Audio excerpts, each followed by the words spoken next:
This podcast is brought to you by Progressive Insurance. Do you ever find yourself playing the budgeting game? Well, with the Name Your Price tool from Progressive, you can find options that fit your budget and potentially lower your bills. Try it at Progressive.com. Progressive Casualty Insurance Company and Affiliates. Price and coverage match limited by state law. Not available in all states. 5 a.m. I'm up with a crisp Celsius energy drink. Running 12 miles today. Grab a green juice, quick change, and head to work.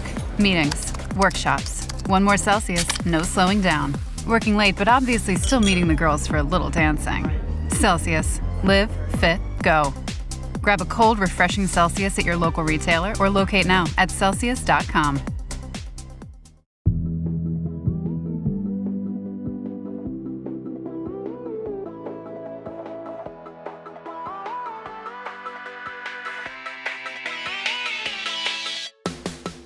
Hey, I'm Candice Lim. And I'm Kate Lindsay. And you're listening to ICYMI. In case you missed it. Slate's podcast about internet culture. And Kate, you and I are both big readers. I have to ask, has anyone by the name of Quan Millz popped up on your For You page lately? They have not. And now I'm feeling like I'm about to learn about a big gap in my reading history. Open up the Goodreads, Kate. It's time to clock in.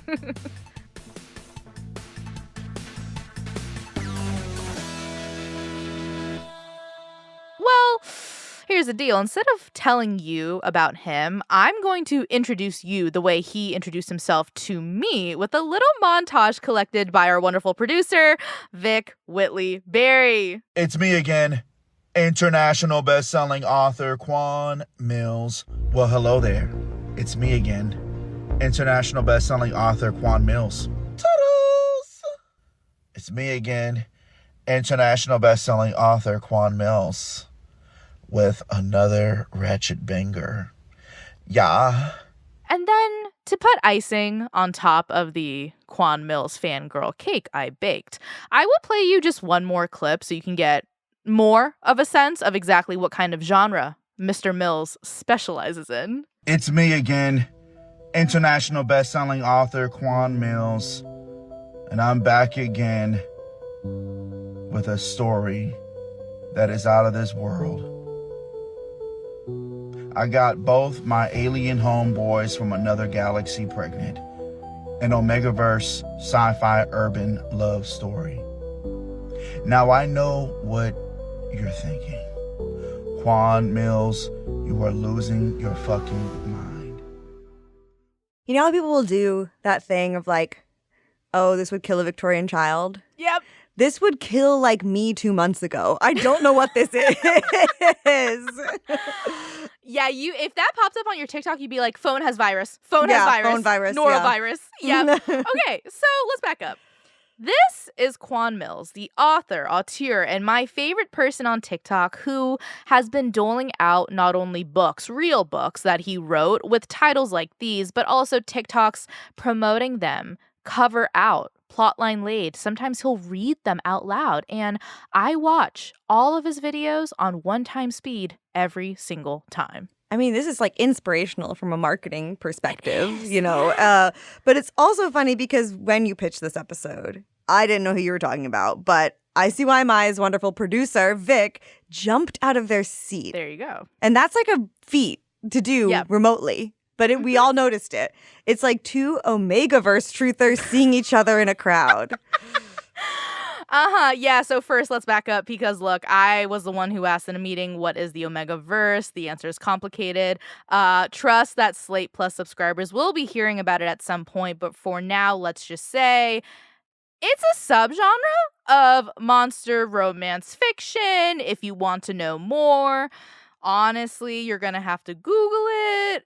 Incognito mode or just wait for a Slate Plus episode about it whenever that comes out. Anyway, Kate, you're not off base, okay? Because Quan Millz has been self-publishing his own books for over a decade. In fact, back in 2014, he was working odd jobs when his friend, a fellow author named India Ray, suggested he start doing it on the side. And that's how he first actually started dabbling in urban romance novels.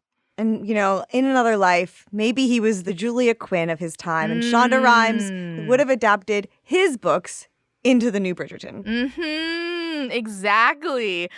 But then Quan Millz realizes that he is getting a little more traction, a little bit better sales in the street lit genre. So in 2017, he gets fired from his job as a proposal writer at a law firm in downtown Chicago, and he goes full time as an author under the pen name Quan Millz. And he hasn't put down the pen since. And nor should he, because I did do a cursory scroll of his books on Amazon. Great. And some of his most popular titles include Old Thought Next Door, My Baby Mama is a Loser, My Psycho Baby Daddy 2, and Tax Season Thoughts.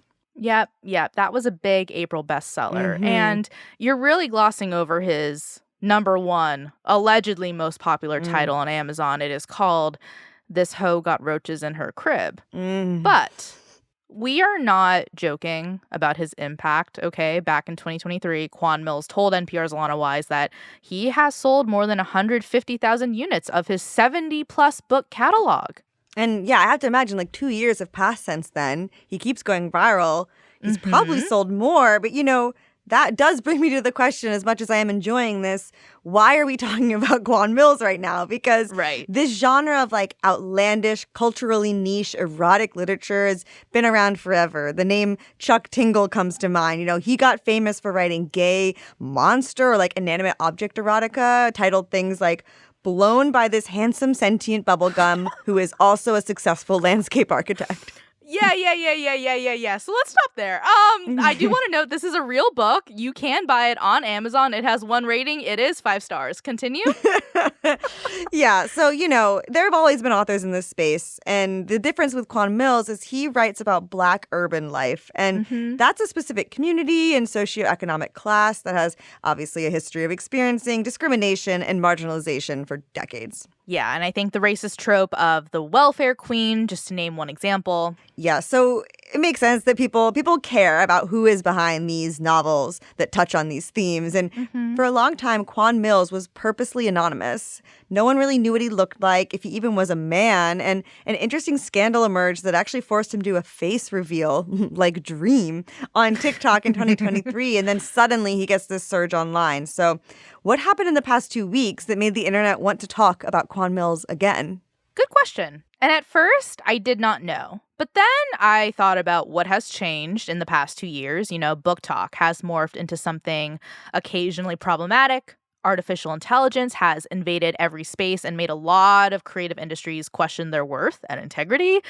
And the only person who I think qualms some of these anxieties is a man by the name of Quan Millz. But I'm actually not the best person to ask nor answer this question. Yeah, and funnily enough, I think we found the best person to ask this question. So let's take a break.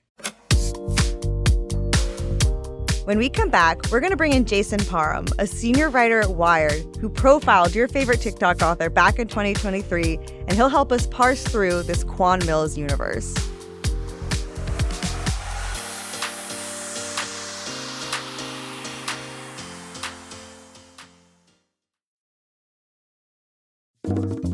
This podcast is brought to you by Progressive Insurance. Do you ever find yourself playing the budgeting game, shifting a little money here, a little there, just hoping it all works out? Well, with the Name Your Price tool from Progressive, you can be a better budgeter and potentially lower your insurance bill, too. You tell Progressive what you want to pay for car insurance, and they'll help you find options within your budget. Try it today at Progressive.com. Progressive Casualty Insurance Company and Affiliates. Price and coverage match limited by state law.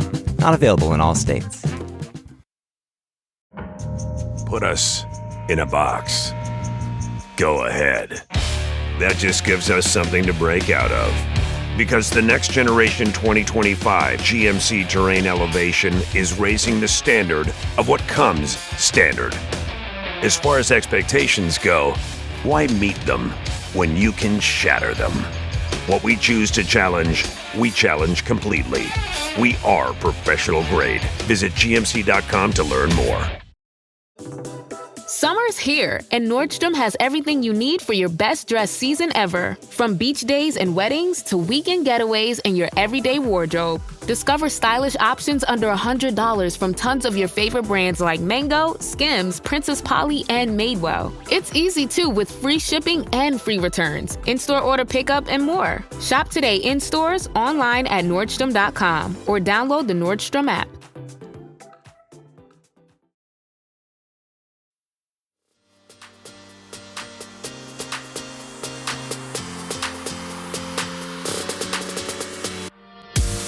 And we're back. Joining us on the show today is Wired senior writer and the producer of the docuseries Black Twitter: A People's History. It's Jason Parham. Hello, Jason. Hey guys, how you doing? Good.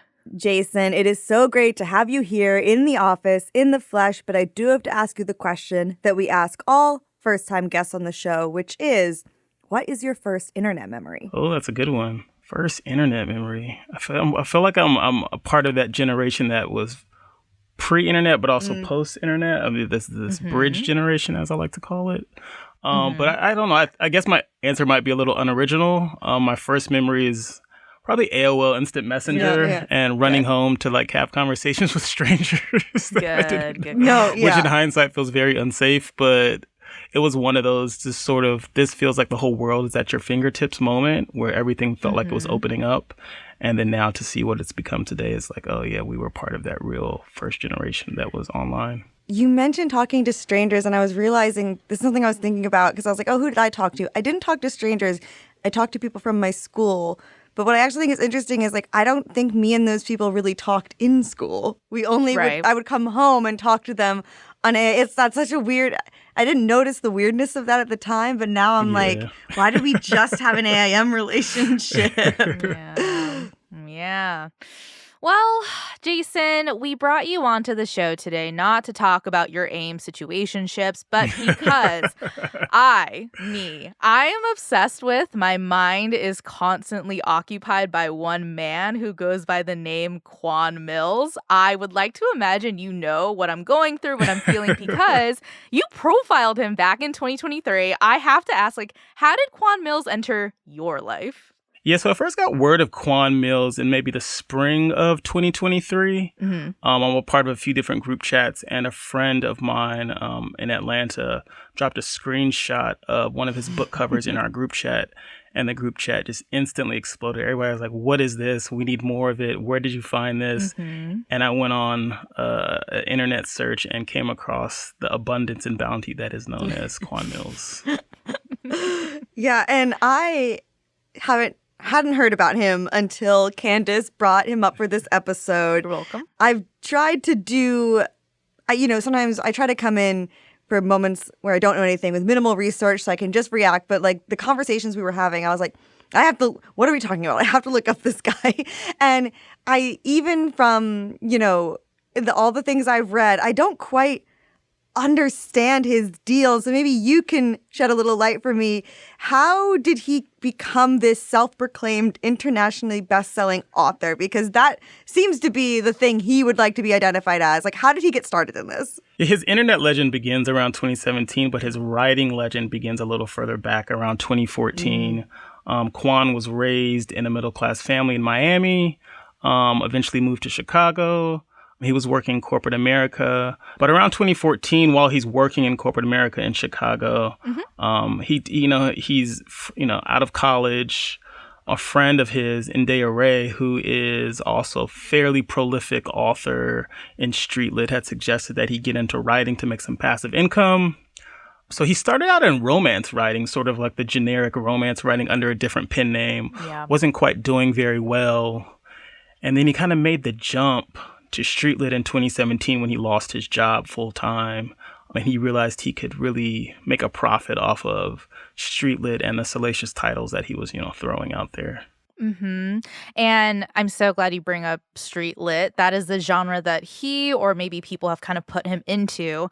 How would you describe his books? Like, what themes or genres do you feel like he loves to explore time and time again? And they're all about betrayal and love and scammers and pregnant baby daddies. Totally. Somebody's trying to get over on somebody else. Somebody's trying to make it out of poverty. I think more recently his books have taken on a more larger than life. He's, adapted into other sort of sub-genres, I would say. But there's a grittiness to his writing. There's an authenticity to his writing. It fits very squarely into the genre of street lit, but I think it's really the titles that jump out at people that have that shock value that catch their attention. Yeah. And one of the first times he goes viral on TikTok is actually for a face reveal, which is in 2023. Because I guess before this, he did not really have his identity online. And actually, there were rumors that he was perhaps a white man using the pen name Quan Millz to write these books that were about the Black community. I mean, how did that rumor start? Yeah, so there have been a few rumors. Quan had been gaining a lot of popularity through the years through his book releases, these really sensationalist titles. But I would also say I want to first start by saying that writing under a pen name is not uncommon for street lit authors. Mm-hmm. But when you amass a level of virality, fame, controversy often follows you.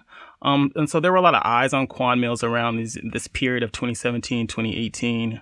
And because of social media and people started to question if he was a Black person really behind the pen name, or if it was a non-Black author profiting off of, Black culture. Racial cosplay is not uncommon in these literary genres. This is often something that happens with authors.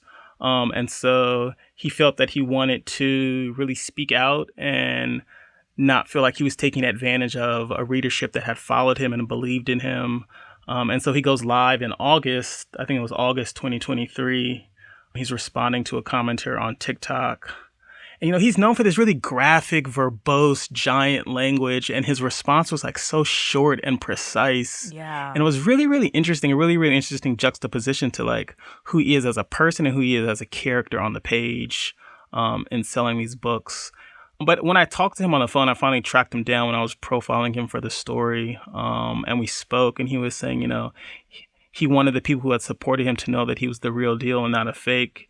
He also felt that he was hurting his potential as an author who was now maybe entering a second act online. Yeah, I want to talk about that a little bit. Maybe first I would love to ask, how hard was it to track him down? Oh my God, that is a great question. We almost ran the story without me interviewing him. Maybe a day or two before we were going to publish it, he responds to a TikTok message, finally. Oh, so my God, did you have to do that thing that I hate doing, which is going in someone's comments and being like, hey, please see this and DM me? I must have messaged him through email, TikTok, and he was not responding. Then we finally hear from him and we push the story back just a little bit, and I have a really great interview with him, and it kind of changes the direction of the story and really gives me a lot more color for it because he really wasn't doing interviews. He really wasn't talking besides, now he was, gaining momentum on TikTok and social media. So he was being a little more outspoken and showing his face, but he really wasn't talking to journalists. And so I thought this was a really good opportunity to have him tell his story. Yeah. And when you get him on the phone, was he what you imagined? Were you surprised? Were you delighted? No, he's as advertised, very in your face, confident. Yeah. He is who he is. He doesn't hold anything back, which I think makes the writing in the book so powerful, right? It's just, they are what they are. But also just, he tells it like it is. He's not somebody who holds back in any way. And I thought there was some type of, there's sort of a viscerality in when we were talking and how he speaks. And that is kind of what I feel translates to the page as well. But also just, a family man, a nice guy, somebody who's wanting to make a living. And I think a lot of people have counted him out for so long. And so a lot of that, I felt like he felt that tension and that friction when we were talking. It's a lot of people don't believe me that I'm Black. A lot of people don't believe that the stories that I'm doing are good for our community and our people. But it's he's I shouldn't have to be a representation for everybody. That's not my burden.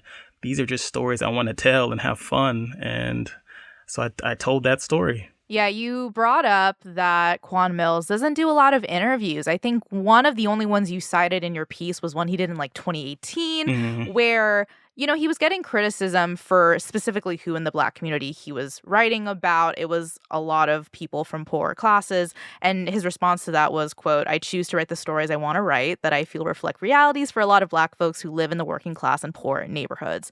So he says that. People accuse him of being white. He reveals, I'm not. And after that face reveal, Do you think it helped or hurt his career? Because clearly he was thinking that as well. That's a good question. I think it definitely helped him. I think he was fortunate to now, it's rare for, I think I was saying this, it's rare for authors or any type of creator to really have a second act online after they've had such success in traditional publishing, in his case. And so to now have this second act, I think it really did help him. It grew his fan base. But, when you have that type of popularity around you, when you have those many eyes around you, there's controversy, there's haters, there's criticism. So I think it's a bit of a double-edged sword or catch-22 where it's like there was a lot of good with it, but there was also a lot of bad that came with it as well. But I think he's not somebody who backs down from any of that. He's somebody who's like, I'm just going to do what I want to do. And that's what it is. Yeah, which brings me to his fans and his audience, because I do think TikTok is responsible for bringing a lot of people into the Quan Millz universe. But I'm curious who his readers actually are, and are they reading his books earnestly, and if book talk has anything to do with his rise. But I want to get into this after the break. When we come back, can we make fun of and love an author at the same time? And whether Quan Millz should take those comparisons to a certain filmmaker as an insult or a compliment.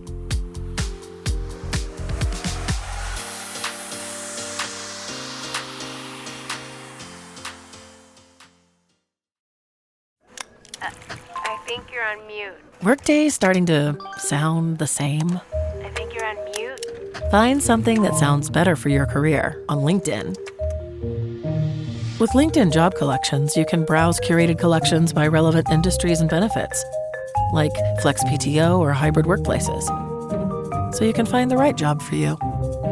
Get started at linkedin.com/jobs. Finding where you fit. LinkedIn knows how. Oh, ICYMI listeners, do I have a scoop for you? So what is it, you ask? It's that Discover is accepted at 99% of places that take credit cards nationwide. Now, before anyone goes suggesting that this is just a rumor, know that there's actual proof that this kettle of tea is not only piping hot, but 100% true. So, yeah, sometimes it pays to be a little nosy, but it always pays to discover. Based on the February 2024 Nielsen report, learn more at discover.com/creditcard. Hi, listeners. I hope you're enjoying today's show. If this is your first time listening, then welcome. We're thrilled to have you here. In case you missed it, our show comes out twice a week on Wednesdays and Saturdays, so make sure you never miss an episode like this past Wednesdays on the athleisure founder who complained about workers who clock out at 5 p.m. and how CEOs are turning backlash into viral marketing for their companies.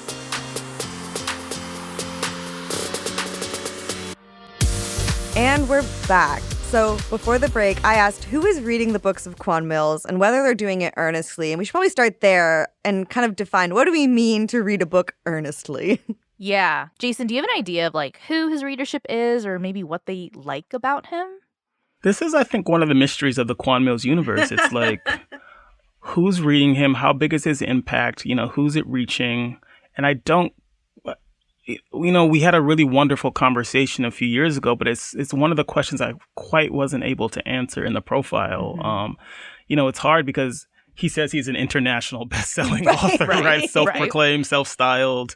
Love that for him. But also, according to what metrics? Who's gauging any of this? Right. Are these available in a bookstore? They're all self-published through Amazon for $1 or $2. So they're easy to buy and get, and you can order traditional sort of hard or soft cover copies. But, I don't know who his readership is. I think a lot of people read him jokingly.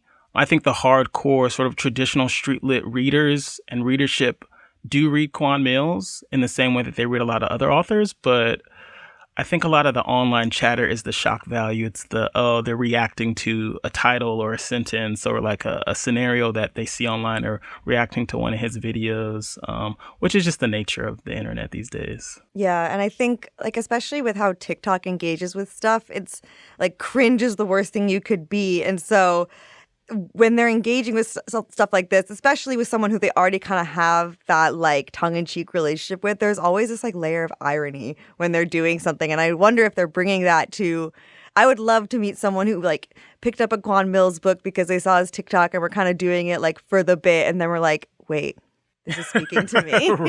And actually I need all however many more there are. And that's the thing, like you profiled him in 2023. It's 2025, if you can believe it. And he's not only still growing, but like Candice mentioned earlier, kind of having this resurgence, maybe thanks to those catchphrases he's developed. But I'm wondering, like, has anything changed that you've noticed, or do you have any thoughts about why he's not just, still going, but kind of keeps finding virality? Gosh, I've never quite understood the science of viral trends and engineering, how, people make it big online. They're supposed to be fleeting and fly by night. That's what we understand what it means to go viral, in the modern age. And yet here Quan is again on TikTok 2 years later after he originally went viral. I think the cynic in me is like, the world is falling apart and people just want happy, joyful things. And he feeds that appetite. Yeah. But I think there is something else to it that I don't quite have an answer for that. What's actually interesting is this is something one of our producers, Ben, and I were talking about before we all got here, where, he really churns these out. And I am also like an aspiring novelist, and I am so hindered by my constant self-criticism that, hardly anything gets out. And when we were talking about it, I was like, the creative freedom, that is actually so unique, to be able to just sit down and write clearly without that like inner critic in your head. And I wonder if that comes through on the page. Like, I don't think he has any doubts about his work. He's internationally best-selling in his heart. Right. I think there is also like this other rumor that's been spreading around more recently in his second resurgence.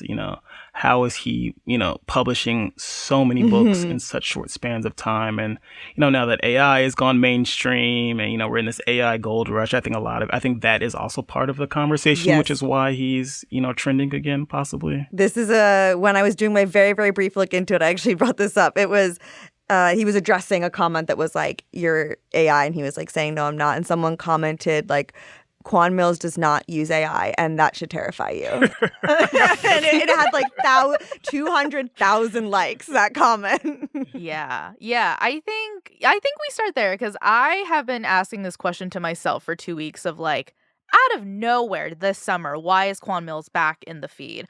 I have a few theories. I think the first one, came from our producer Vic, just that like his sound, it's me again, international bestselling. Like that sound is just grabby enough that like everyone's using it, repopulating it. Great.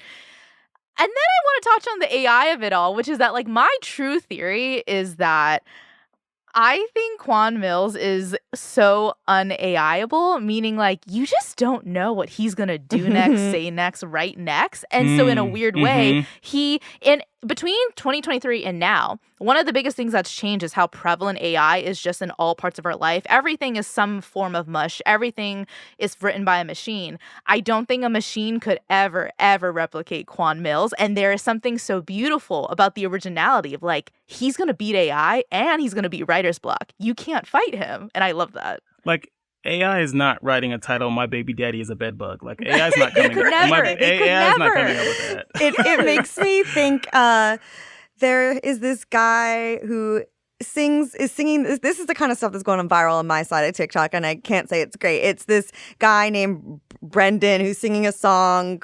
You'll be married in a year in the suburbs with a kid on the way in 3.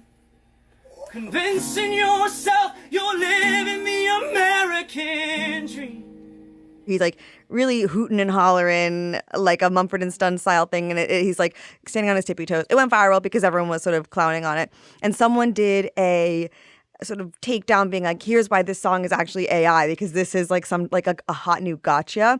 And they were saying it's AI because of like all these errors and weird phrasing. And it's like actually like it's human because it's bad almost. And I'm not saying Quan Millz is bad, but there's like AI would do it in a way that like the whole point of AI is to be like correct. I mean, it's always wrong, but So one of the biggest criticisms about Quan Millz is that his writing, these books are 100 pages or less, but they're littered with typos, right? Like everything. There's so many, run-on sentences. Like the writing itself is not very, I guess, what you would read in sort of something more literary. And so I think, AI, to your point, like AI is not churning out that type of slop. It's something a little more perfected and precise and clean. Yeah, I love this theory of yours. Yeah, you can't. Oh, and there's more. There's more, Jason. Yeah, All right, I'm ready for it. Let's go. So my other thing is that I think one of the biggest things that's changed between like 2023 when you met him and now is that Book Talk has just completely changed its purpose and like, positivity, negativity scale. I think when Book Talk started, it was like a great romance recommendation to like take like hidden gem artists and writers and really elevate them to get big four publishing contracts. And now I kind of feel like Book Talk is definitely taken over by like the Colleen Hoover, Sarah J. Maas, like ACOTAR vibe. And it's problematic, not because of them necessarily, but because their fandoms have kind of used Book Talk in a very Swifty level way of like, there's infighting. There's people saying, well, Colleen Hoover is great because she depicts women in domestic abuse situations. There's other people being like, no, she actually glamorizes them, like all this stuff. And I think the difference is that they're kind of having their infighting and people are making content about Colleen Hoover, not because they're readers, but because they know it gets engagement. Whereas Quan Millz' fans, they are focused, they are locked in, and they're like, no, we support, we go to Barnes & Nobles and we request that they get our guys' books in here. We have a message, and Quan Millz is like talking to them. He's not even defending himself when he responds to them. Like one of my favorite moments, obviously, is when someone was like, you're a disgrace to the Black community. And he makes a video and he says, that's the whole point of being a CIA operative. Duh. And it's like, Colleen Hoover would never do that because Colleen Hoover is a little bit too up there. She thinks that she is beyond like defensible reason. Whereas Quan Millz is like, I'm kind of with you guys. Like, I am a psyop. And I think people need that and love that. And so my big thesis statement of truly the episode, I think Quan Millz is a positive consequence of Book Talk. Truly. Yeah. And well, something you mentioned, Candice, was there's also a word that was new to me today. I'm learning so much through Quan Millz, which is the Omegaverse.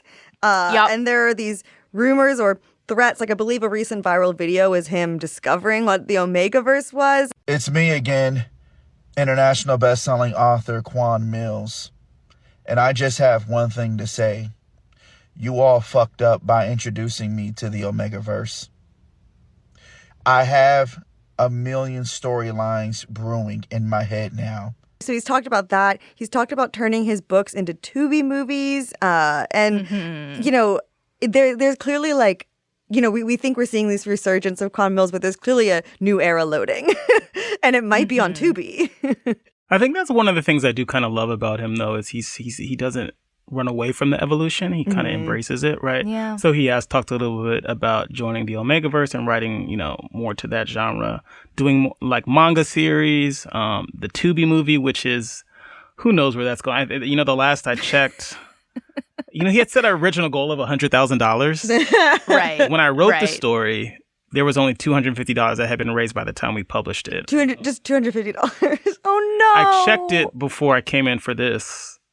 $480. What? Wow. Again, his impact, his actual sort of tangible impact is so hard to gauge sometimes, right? Outside of social media. Okay, well, check the show page for that link because that's crazy. And then there's another comparison or comment that I feel like comes up a lot for Quan Millz and on his TikToks, which is people referring to him as the Tyler Perry of literature.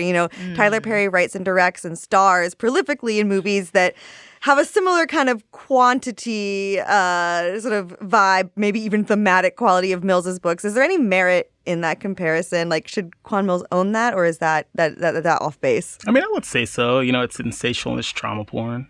Tyler Perry has perfected that. But I do want to be clear. The problem, I think, is not the work itself. I'm all for creative license, but the perception of it, right? And so... in the case of, Tyler Perry and Quan Millz, the work becomes a kind of definitive representation of the Black experience, which is not which is kind of unfair, I believe. The burden is not on them, even if the work is bad. This is not reflective of us as an entire community. And so I think that's where the sort of like everything gets lost. Yeah. But yeah, I think the parallels are definitely there. They're both extremely prolific. There's sort of an aesthetic quality that they both, infuse their work with that is not always of the highest caliber, but it's entertaining, it's engaging, it's compelling. It has a wide base of audience. It speaks to so many people, and there is something to that. Yeah. Even if it's not for me. Yeah. Yeah, this is your moment to come out and be like, by the way, I don't read his books. I know I seemed like a fan. It's fine. No, I love him as an internet folk hero. Right? I'm a big reader, but his books don't quite appeal to me. I read a few for the profile, but I haven't checked it in a while. Yeah. They could be a good beach read. Summer coming up. No, I mean, because that's where you're not going to find a bed bug on the beach, obviously. Yeah, oh my God. I did want to touch on something that you mentioned earlier, which is that when you were talking to Quan Millz, he does his face reveal, and he kind of acknowledges that there is both good and bad that comes from revealing said face. What are those negatives? And do you think there is anything harmful about the popularization of Quan Millz and his work that you've seen? Yeah, I would say he's loved and hated in equal measure, but the hate is also what feeds his lore. I think he kind of feeds off of it in a way. But some of it does feel voyeuristic. But, to your question, this has always kind of been a problem when Black subcultures enter the mainstream. And I think this is especially true of TikTok, which is much more of an immersive social media platform, right? This is something I reported on when a lot of young kids white kids or non-Black kids were going viral a few years ago for, the hot Cheeto girl and doing all these, Real Housewives and sort of immersing themselves and embodying these sort of affectations. And there's a sort of like perversity to it, right? And so I think it's tough, because you want Quan to do well and sell books and reach a wider audience and make money and pay his bills. It's hard out there. But there's a cost to it, right? It's the cost of doing business, unfortunately, in America. Yeah. I think the other thing we kind of also forgot to acknowledge is the fact that Quan Millz, to this day, independent publisher. He's not signed to a big four. He's doing all of this himself. He is generating all of the alien baby mamas himself. Good for him.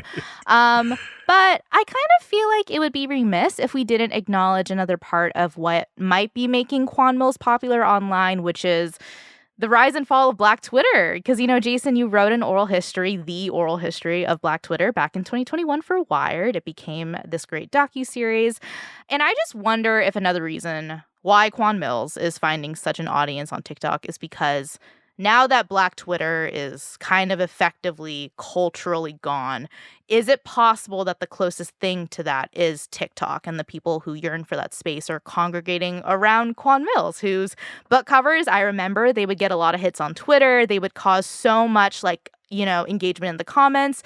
Do you think Quan Millz has a position in the lineage of Black Twitter? Is he maybe recreating parts of it in its presence on TikTok? Oh, this is an amazing question, by the way. Good work, Candice. That's a good one. Gosh, I think the legacy of Black Twitter is not really about what platform and where it goes next. For me, it's always been about, Black Twitter gave the internet a kind of language, and part of that language was, imbuing creators, Black creators specifically, Black people who were on Twitter with a kind of audacity to do what they want, whether that's TikTok, whether that's Snap, whether that's Instagram. And so I think what we see in Quan and his aesthetic and, his persona and his personality just very out there, larger than life and grandiose. And I think that is in some way part of the lineage of Black Twitter. It's like, I'm not going to apologize for who I am. This is important to me and this should be out there.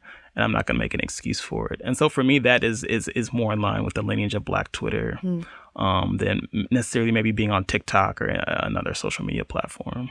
Yeah. Yeah. When I didn't know what he looked like, when Candice was just explaining this and I finally looked him up, it was like it just all came together. He has this amazing, just his delivery's great. He's very playful with it. It's theater. Yes, it's perfect. Yeah. And nothing about it made sense. like when you put it on paper and then you look and there's just a Quan Millsness that he emits that just cannot be replicated. Yeah. Because, like, my whole thing is I think he is a perfect internet character where, like, even if he has a somewhat equal amount of, like, haters to lovers, I'm a lover and I, like, refuse to hear otherwise. Like, do you have any thoughts on why he is a perfect internet character, like, now especially?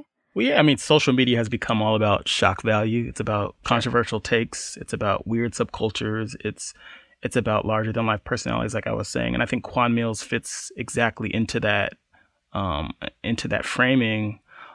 His books are all about shock and awe. They're about drama, betrayal, scammers. So he's the perfect avatar for what I call our reality TV age, by which I mean he's a character that kind of blurs the line between hero and villain, right? There are a lot of people rooting for him, but there are also a lot of people rooting against him. And so I think he kind of plays into that. Again, to your point earlier, he was like, well, I'm a CIA operative. Yeah, that's why I'm bad for the black community. Right. And so I think he just plays into all the characters. He's primed for TikTok. It's really exciting to see him get this second wind.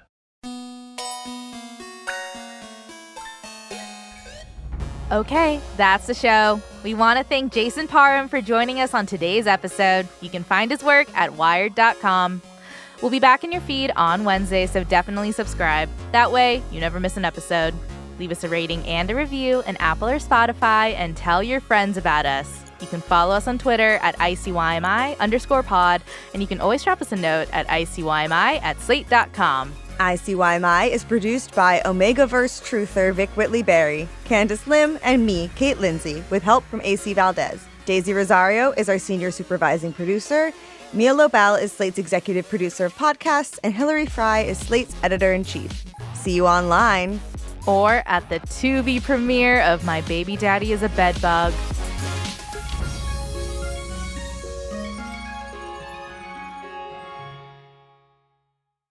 Whether you're serving now or have served, American Public University provides education at a pace and price that fit your life. Special rates and grants are available for you and your family. Learn more at apu.apus.edu/military.